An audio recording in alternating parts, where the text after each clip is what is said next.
손흥민의 대륙횡단 드리블을 눈앞에서 목도한 8명의 중국 두 줄 수비는 경기 내내 충격에 빠져 정상적인 플레이를 하지 못했다. 11일 서울 월드컵 경기장에서 펼쳐진 중국과의 월드컵 2차 예선 최종전. 경기 시작 전부터 한 중국 매체에서 중국이 자랑하는 풀백 양쩌샹은 좌우 측면에서 한국을 공략하면서도 손흥민 정도는 쉽게 막을 수 있다. 지난 경기에 우리가 0대3으로 패한 건 실력 탓이 아닌 심판의 판정 때문이다. 라고 보도하며 한국과의 맞대결에 자신감을 내비쳤는데요.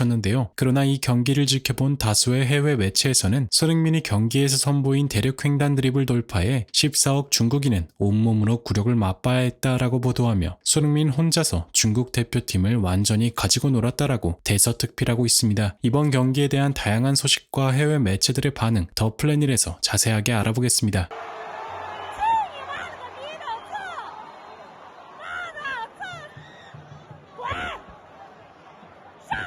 대한민국 대표팀 주장 손흥민은 이날 경기 전 인터뷰를 통해 지난 경기를 잘했기 때문에 분위기는 매우 좋다. 많은 응원을 받을 테니 재미있고 좋은 축구, 승리하는 모습을 보여드려야 한다. 무조건 이기겠다 라고 각오를 밝혔고, 이를 접한 국내 축구 팬들은 승리도 좋지만 제발 다치지만 말아달라 라며 중국의 소림 축구에 걱정하는 반응을 보였습니다. 그러나 막상 경기가 시작되자 한국 대표팀은 퇴장당하던 말던 아무 상관없이 어떻게든 무승부를 거두려 하는 중국 대표팀의 의지를 완전히 꺾어버리며 아시아 최강 축구의 품격을 뼛속 깊이 새겨버립니다. 황희찬, 손흥민, 이강인으로 삼각편대를 구성해 최강 전력을 꺼내든 대한민국. 반면 중국 최고의 스타라 불리는 우레이는 벤치에서 시작해 모습을 드러내지 않았습니다. 한국은 시작부터 일방적인 볼 점유율을 보이며 전후반 가릴 것 없이 흐름을 잡았고, 중국은 라인을 내려 극단적인 두 줄 수비로 이에 맞섰습니다. 이를 본 전문가들은 중국의 저 수비 진영만 봐도 오늘 어떤 각오로 임하는지 보여주는 것이라며, 애초에 승리할 생각은 없고 무승부를 거둬 3차 예선 진출 가능성을 높일 생각뿐이라며, 저렇게 작정하고 수비하면 아무리 한국이어도 다득점으로 이기긴 어려울 것이다 라고 설명했습니다. 실제로 한국의 첫 유효 슈팅이 나온 건 전반 19분 왼쪽 측면에서 중앙으로 파고든 손흥민이 아크서클 부근에서 오른발 슈팅을 날렸지만 골키퍼가 가까스로 막아냈습니다. 이 장면을 본 축구 전문가들은 손흥민이 동료와 원투 패스를 주고받고 중국은 손흥민 한 명을 막기 위해 무려 8명이나 되는 두 줄 수비가 손흥민을 에워싸기 시작한다. 그러나 손흥민은 단 몇 번의 터치로 이 수비진을 제쳐내는 데 성공했을 뿐 아니라 슈팅각이 전혀 나오지 않는 상황에서 낮고 강한 슈팅을 때려낸다라며, 앞선 장면에서 8명을 뚫어내는 장면도 아주 인상 깊지만 혼전의 상황 속에서 정확한 슈팅을 때려내는 저 능력이야말로 손흥민이 어째서 월드클래스라고 불리는지 확실하게 보여주는 장면이라고 설명했습니다. 또한 손흥민의 슈팅 이후 뒤늦게 넘어지는 중국의 수비진을 보며 숫자만 많지 실속은 전혀 없는 중국의 현실을 보는 것 같다라고 표현했습니다. 곧바로 2분 뒤 손흥민이 또다시 왼쪽 측면에서 드리블을 시도하는데요. 더 이상 손흥민을 막을 수 없다고 판단한 중국 수비진들은 결국 늘 봐왔던 소림 축구를 시전하기 시작합니다. 중국 입장에서는 어떻게든 적은 실점으로 패하거나 무승부를 거둬야 했기에 밀집 수비를 하면서도 시간을 지연시키는 행위가 자주 나왔고, 이 때문에 한국은 경기를 주도했음에도 쉽사리 득점을 해내진 못했습니다. 설상가상 중국 응원단은 전광판에 손흥민이 나오자 손가락 욕을 하는 제스처를 취하는 비매너 행위도 서슴지 않았는데요. 그러나 손흥민은 지난해 11월 21일 중국 원정 경기에서 3대0으로 이겼다는 의미인 3대0 제스처로 응수하기도 했습니다. 후반전이 되어서도 중국의 소림 축구는 멈출 줄을 모르고 계속되었습니다. 그러나 곧바로 한국에 기다리던 선제골이 터져나왔죠. 후반 16분 이강인의 대각선 패스가 손흥민에게 정확하게 이어졌고, 손흥민은 곧바로 중앙으로 컷백 패스, 주민규와 황인범의 발에 맞지 않았지만 문전수에 더한 이강인의 왼발 슈팅이 장렬하며 한국이 결승골을 가져갔습니다. 이강인은 골을 넣자마자 손흥민에게 달려가 격한 포옹을 나눴고, 손흥민도 다가가 안아주며 이강인의 헌신에 기쁨을 드러냈습니다. 이 장면을 본 축구 전문가들은 이강인의 패스 이후 손흥민은 상대 수비가 2명이나 있는 상황에서 수비수의 발을 통과하는 신들린 컷백으로 주민규에게 연결한다. 주민규의 위치상 매우 높은 확률로 득점으로 이어질 수 있는 상황에서 중국의 수비수가 패스 경로를 태클로 저지했다. 그러나 약속이라도 한 듯 이강인은 이미 세컨볼을 따내기 위해 달려나오고 있었고, 이강인이 절묘한 슈팅으로 마무리한 집중력이 돋보였다라며 사실상 손흥민과 이강인이 합작한 멋진 골이었다라고 설명했습니다. 이강인의 득점이 터지자 중국 원정 팬들의 분위기는 일순간 도서관이 되어버렸고, 6만여 명의 한국 관중들의 응원 열기는 더더욱 뜨거워져 갔는데요. 후반 22분 중국의 스타 선수 우레이가 출전했지만 볼조차 잡기 버거워 보였습니다. 오히려 손흥민은 더 저돌적인 움직임으로 추가골 기회를 엿보았고, 측면에서 중국 수비수 3-4명을 달고 환상적인 드리블을 선보여 팬들의 기립박수를 이끌어내는 진풍경을 자아냈습니다. 경기 전 중국이 자랑하는 풀백 양쩌샹은 손흥민을 도저히 막을 수 없어 보였는지 거친 태클을 시도해 옐로 카드를 받기도 했습니다. 중국은 이날 경기에서 유효 슈팅을 단 한 차례도 성공시키지 못한 반면 한국은 80대의 점유율로 시종일관 공격하며 격차를 실감하게 해주었습니다. 한국을 상대한 중국 감독 이방코비치 감독은 경기 후 이렇게 좋은 경기장과 분위기에서 경기를 진행해 아주 감사하다. 한국은 이전에도 언급했지만 세계에서 아주 강팀으로 꼽히는 팀 중 하나다 라며 한국을 인정하는 반응을 보였습니다. 경기를 지켜본 중국 네티즌들은 손흥민의 3대0 제스처에 대해서 우린 1대0으로 졌다. 손흥민은 어디 갔냐? 중국의 실력이 대단했다. 한 가지 제안하자면 중국 선수들이 한국보다 연봉이 약 10배 이상 높다. 중국으로 와라 라며 이번 패배에 울분을 쏟아내고 있는데요. 이를 접한 수많은 축구 팬들은 3대0이 아니라 1대0으로 졌다고 으쓱거리는 놈들은 처음 본다. 중국 팬들은 지난번 경기 손흥민에게 라브나킥을 당한 걸 잊어버린 모양이다 라고 말해 많은 축구 팬들의 공감을 사기도 했습니다. 경기 후 손흥민은 자신의 3대0 제스처에 대해서 우리 홈 경기에서 그렇게 야유하는 것은 스스로가 받아들일 수 없었다. 우리 팬들을 무시한다는 생각을 받았기 때문에 그런 제스처를 보였다 라고 힘주어 말했습니다.